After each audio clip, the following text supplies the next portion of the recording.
Hey guys, welcome back. I'm Aleesha, And I'm Danielle. and this is the She's of STEM. The Shoes of STEM, as you know, is a podcast series that will be discussing women in science, technology, engineering, and mathematics. We're going to be discussing women's issues, current events, and how they pertain to STEM, as well as how we can change the scientific culture and the people who are already doing it. Yes, and today we have a really special episode.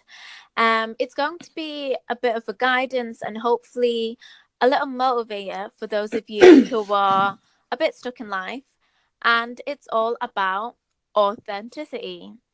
And So, Danielle, oh, sorry. that's okay. You can start. But yeah, Danielle, you can lead the way.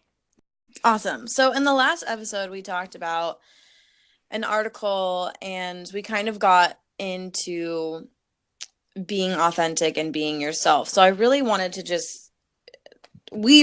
just talk about that today. So my first point is call yourself what you are and be authentic. With the continuous rise of social media, our daily lives and who we are becoming is being exposed, which is why more than ever, it's so important to be authentic, even if you're still figuring out who you are. This happens a lot with really creative people where they don't call themselves what they are. So what I mean by that is a lot of people who write don't call themselves writers if they aren't published or if they aren't getting paid to be a writer. But just because you aren't getting paid for something doesn't mean that you are not that thing. Mm-hmm. On all of my social media profiles, I call myself an entrepreneur because I founded Make Them Mainstream. And so right now, I'm not getting paid a cent to do that work. But I'm calling myself an entrepreneur because it's true. It's who I am. While going to school, you aren't getting paid to get your degree. I mean, if you are, good for you. But you still call yourself an engineer if you're studying engineering. Well, I was getting my degree as an engineer and a mathematician. I would tell people that I'm an engineer and a mathematician. And when I got my physical copy, that my degree, it didn't change the fact that I already hadn't been that for, 4 years prior. Mm-hmm. So I really want to say, respect yourself enough to call yourself what you actually are, whether you're getting paid to do that thing or not. And I actually agree. I never thought of it that way until Danielle actually brought it up. So even though I write blog posts and I do things on social media and I even make YouTube videos, I wouldn't consider myself as a YouTuber or as Mm-hmm. a blog post writer, partly because I wasn't getting paid and I'm not established. And I I felt kind of embarrassed. I feel embarrassed by it as well because I feel like if I Yeah. say I'm a YouTuber, then people are like, what with those views or with that kind of thing. And so I feel it's slightly embarrassed about it. But it's that thing where you have to just push against that. So push Mm-hmm. against maybe some of the natural instincts that you have to do it and just I feel like fake it till you make it as well. So even though what Danielle said is true, so you're doing it, but until you actually feel like you're a writer and you feel like you're actually doing it, Mm-hmm. um, you just that's the only way to actually do it. It's kind of like the placebo effect. If you guys don't Ooh. know, so Mm-hmm. the placebo effect is basically where there were two sets of people. One set got a dummy medicine, and which was the placebo, and one set of groups, sorry, got the actual medicine. And Mm-hmm. even though the people, it was a dummy medicine, there was no cure. The people still got cured because literally in their minds they thought that they were getting cured. They thought they were getting better. Yeah. And it's that quote where life is 5% of what happens to you and 95% of how you react to it. Ooh, that's good. So even if you do something and you don't know how to do that and you the more you call yourself it, the more you'll become it. So because Danielle says she's an entrepreneur, I automatically think of her as an entrepreneur because she's mentioned it so many times, from engineer to entrepreneur. I'm just like, whoa, that's so cool. And it makes yourself just seem it. It puts it in your mind, and I think it even puts it in your subconscious where, oh, I am that. And the more you say it, the more you start to believe it, and the more other people around you start to believe it. So if I call myself a YouTuber, if I call myself an entrepreneur to other people, eventually they'll start to believe it. Eventually it'll be in that subconscious where, okay, yes, she is, because she is actually doing it, and she is, and people will react differently as well. Right. And it's also okay to try things out and test things out. So Yeah. if you're a YouTuber, but you aren't putting out YouTube videos, then you aren't a YouTuber. But if you're doing it, then call yourself a YouTuber if you're actually putting out the videos. So, but if you start putting out videos and you decide, oh, this isn't for me, it's okay to switch it up. So I would suggest try on a name like engineer or entrepreneur or writer or whatever it is that feels good to you, and then keep saying it. But if it doesn't feel right, if it doesn't feel like a good fit, then move on to something else. Redefine yourself until you're comfortable with your own definition of who you are. And finding that definition of who you are is so important. And there's a lot of research about that, not just with the placebo research that Aleesha was just talking about, but there's just so much. So in psychological science, they asked cough you. That's just what's gonna happen. They asked volunteers to recall and write about a time when they felt either authentic or inauthentic. So a group of people wrote about when they were authentic about something, and another group of people wrote about when they were inauthentic. So then the scientists, they compared these two groups of people, and they measured them on things related to morality. So, for example, they found that people who were recalling being inauthentic actually had lower levels of feeling moral, and they felt impure. So they experienced a greater desire for like a physical cleansing or a moral cleansing in order to get in touch with their authentic selves, and to kind of to erase the fact that they had been authentic at one point. So this heightened their desire to do good into the world and to kind of cleanse themselves. So it's actually, being authentic is important for our psyche, but it's also important for our physical bodies. So other negative experiences didn't trigger the same cascading feelings that inauthenticity did. So if a negative feeling like being sad or being angry didn't make people want to make themselves better, just made them sad and angry. And that's so important for business. It's so important for work that you're doing in science, because people care about the company and the purpose, or the researcher and their purpose, when it aligns with what they hold important. And so they believe in your purpose when your business practices or your research actually aligns with what you're putting out and with what you're saying. And that's where the authenticity comes in. It's really be yourself and be true to yourself. At its core, it's communicating your purpose, which then communicates the purpose of whatever you're advocating for, whether it's your business, your research, your lab, your profession.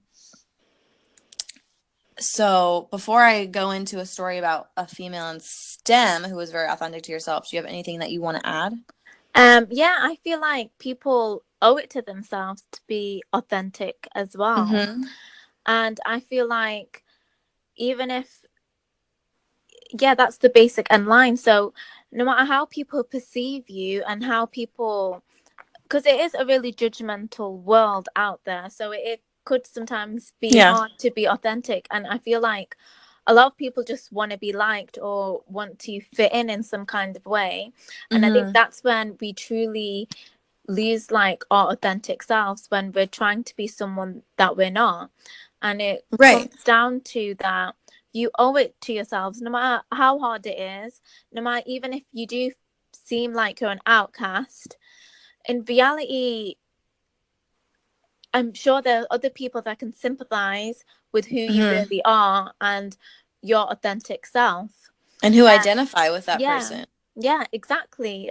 There's so many people and there's so many ways to connect with people nowadays as well. So just Mm-hmm. being who you are, and I feel like whenever I see people being their authentic self, like you said before, it truly shows. You can't put on a facade for that long, and Yeah. when people do, I think that's when they flourish the most as well, when they're passionate about something, or they're really enjoying something, or they're living a kind of lifestyle that adheres to their values and their morals. That's when Mm-hmm. people truly flourish, and that's when you get motivated to do more things rather than hiding behind the guilt and hiding behind a mask. So just basically becoming, yeah, so basically becoming something that you're not. So Right. that's just, Exactly. And when you really embrace your authentic self, you can do your best work and you can put yeah, your best foot forward. exactly. And so I'm going to tell you a story now, um, about someone who was really authentic to herself and how it allowed her to do her best work. So she grew up in Italy with a very traditional family, one that valued tradition over education. Her name was Rita Levi Montalcini. Yeah, I'm sorry for all the Italian people that I butchered that. And she went on to win a Nobel Prize in physiology or medicine for her discovery on nerve growth factor. And nerve growth factor is a protein that regulates nerve growth and keeps neurons healthy. So, this discovery gave scientists a better understanding of so many different types of medical problems. So, she became a neurologist and an Italian senator for life. So cool. She did all these cool things, but like, what does that have to do with being authentic? So her family, like I said, was very traditional, and they were so traditional. They really wanted her desperately to become a wife and to take the conventional female role for the time period she grew up in. Now, she grew up in when like Mussolini was at large. So A while back. it was a while ago. But that's why this story is also so powerful, is because those were family traditions and family values. Be a wife, be a stay-at-home mom. But Rita, she was not this person, and she never, ever, ever pretended to be that person. She was actually quite annoyed with the notion that she should marry. And she has this quote: "My experience in childhood and adolescence of the subordinate role played by the female in a society run entirely by men had convinced me that I was not cut out to be a wife." She saw, no, no, no. I am not that person who stays home and takes care of kids. That's just not who I am. She wasn't putting other people down if that was their decision, but she was standing up for herself and being authentic. She knew that if she was going to be her best self, if she was going to be happy, then she had to be authentic to who she was. And when she was able to live her best life, she accomplished so many things. And this may not, being happy and being your authentic self may not be a contributing factor to this, but I believe that it is. She lived to be 103 years old, literally working until the day she died because she loved it so much. Not because she was forced to, because Yeah, that's where she found her joy and her happiness. And that's crazy. I know, right? And like being authentic and knowing yourself, it might not be the cure all, but it couldn't hurt, right? Like you might as well Definitely. live your life on your terms, the way that you want. Yeah, and I completely agree. And it goes back to the point where when you're authentic, that's when you have the ability to flourish the most. Mm-hmm. Now, I thought it'd be a fun idea because maybe some of you are thinking, okay, it's easy saying be authentic, but how exactly am I going to get there, and how exactly do I be authentic, especially if you don't feel like you're not quite there yet, which we all do. Mm-hmm. And But still trying to figure it out.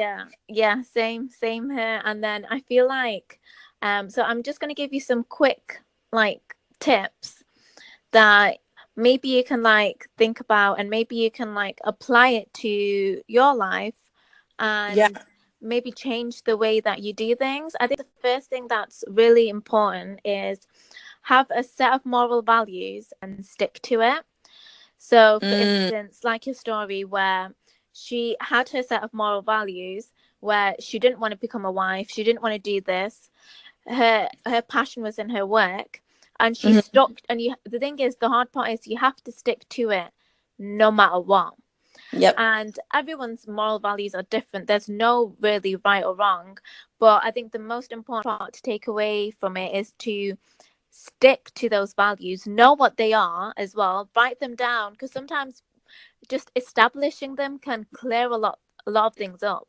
Yeah. So Give you maybe a you lot don't of even clarity. know you're not being authentic. Maybe you feel a bit uncomfortable doing things, but you don't know why. So just having them laid out is such a big factor to, and such a big step towards being your true self. Mm-hmm. And I think the next thing is, it kind of relates to the first part, be mindful of what you do and what situations you're putting yourself into.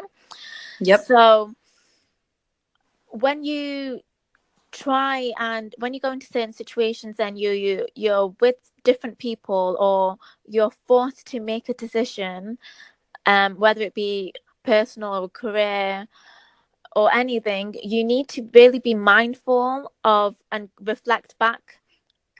Is this what I would do if I wasn't pressurized by anyone? Is this what I would do if no one expected anything of me as well? Mm-hmm. And it's hard sometimes, because people are Yeah, it's so judgmental, hard. and people do have like a certain perception of you should do things a certain way, but you just have to be mindful, and you have to keep on telling yourself that this isn't what'll make me happy, no matter how hard it is. Mm-hmm. And the third thing is, have respect for yourself and love yourself. Authentic So people, important. authentic people love themselves and feel like they are worthy, no matter however they are. So you see all these people that maybe were bullied, or maybe did this, like, but they still persevered, and because they stayed true to themselves, even though it was hard at the time. And I think it is because they had respect for themselves and they loved themselves enough to. It's also important to not try and be perfect. A lot of what we see on social media, and you might see someone post the most perfect photo, or someone do like things a certain way, and Yeah. you have to remember there's always a story behind that photo. And just don't try to have that perfect image, just try and be you. And it goes back, I guess they all tie in with each other, where you should be enough, you should have that respect for yourself. So Mm-hmm. even though your work isn't perfect, or what you do isn't quote unquote perfect to someone else, it's you, and you should strive towards that, and that should be enough. Yeah, and I think that we're testaments to that. Like, we obviously prepare for these podcasts, but a lot of it is kind of spitballing back and forth Yeah. and just being ourselves. And we just put up on, even when we mess up, even when we say a million times, even when we say like a million times, or Even when we're like the gonna camera's a bit blurry, or like literally we're have gonna ink make stains. yeah, we're gonna make Yeah. mistakes, and we're not perfect. And we're doing that because this feels right to us right now, and because we know we're gonna get better. And we also want it to not be perfect and super professional, because that's we're not pretending to be. No. And I think a big part is because we don't compare ourselves to other, like we haven't discussed what other people are doing or how other people do things. We're just doing it. Yeah, we're just doing it, and we're doing what feels right to us and Mm-hmm. what feels, I guess, authentic to us Yeah. as well. So what's And your last tip? my last tip is keep a journal. Note down how you feel, what your behaviors are, what your observations are. And I think it, I guess, ties in with the mindfulness. So you're self-aware of how authentic you are, or just even how you feel about the situation. Like, if maybe you want to go into a career path that your parents might not agree, or your friends might not agree, but if you write it down, you get a lot out. So maybe just by writing it down, you'll become a bit more self-aware. Like, this isn't what I truly want to become, this isn't the true me. Mm-hmm. Maybe I should go to what I feel rather than look at outside Yeah. opinions. Yeah. And it's okay to experiment. We're all scientists here. Yeah. We experiment, we journal, we collect data points, and then we make decisions. And that's totally cool. Mm-hmm. And you're allowed to do that. So I hope that this gave you a little bit of perspective on why being authentic is important from like a scientific standpoint as well as a personal standpoint, Yeah. and just gave you a little bit of explanation on why it's important to be authentic and how we are trying to be authentic to ourselves and to our mission as well. So, thank you guys so much for listening. Thank you. And be curious. Thank you for listening in. And until next time, Bye bye. bye.